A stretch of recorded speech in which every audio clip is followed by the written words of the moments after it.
Now, that 6 marks question, you either easily get 4, 5, up to the entire marks here, or you pause and not get anything. But it's super easy. Don't get overwhelmed with the details or something you haven't heard before. You can get those 6 marks with minimum effort. How do you always get it? First, you just check the question and you see what has been changed. That's it.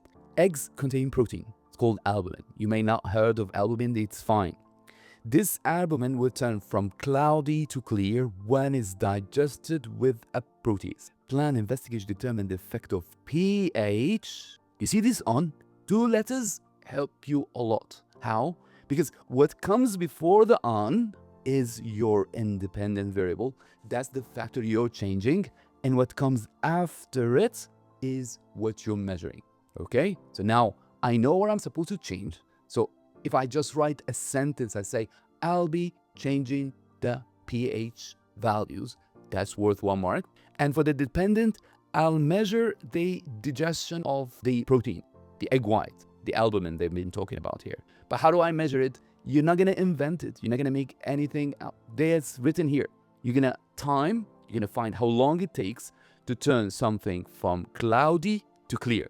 So like the egg white is cloudy when it's not digested. As it gets digested, it turns clear. So now I have the independent, dependent. That's like the most challenging thing. Once you do this, everything else is just a cliche. I'm gonna control variables. Find 2 things at least to keep constant. And with enzymes, you can't go wrong. If you're changing the pH, the independent, then I control the temperature. And whenever you have solutions, whenever you have like enzyme, substrate, one very easy thing you can control and get all the marks, the volume. So take the same volume, take the same concentration of the enzyme and substrate. Lastly, tell them I'll be wearing gloves, mask, goggles, and tell them I'll be repeating several times, 5 times, and I'll take the average time it takes to digest. So let me show you how I'm planning to design or plan in this investigation. I have several water baths.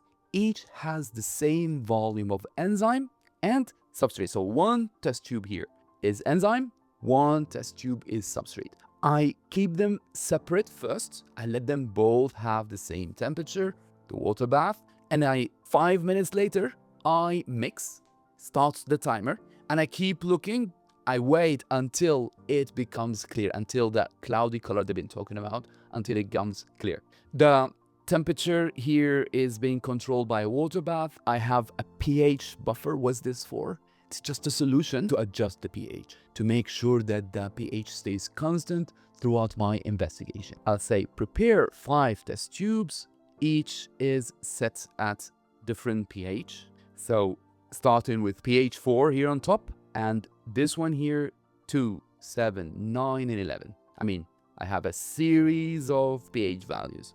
Does it have to be those values? Does it have to be these? No, you may write just any series. They just want you to change the pH. Then I'll be adding fixed volume of pepsin, the enzyme, and I'll keep the temperature constant with a thermostatically controlled water bath. I'll place another test tube with the substrate, the protein.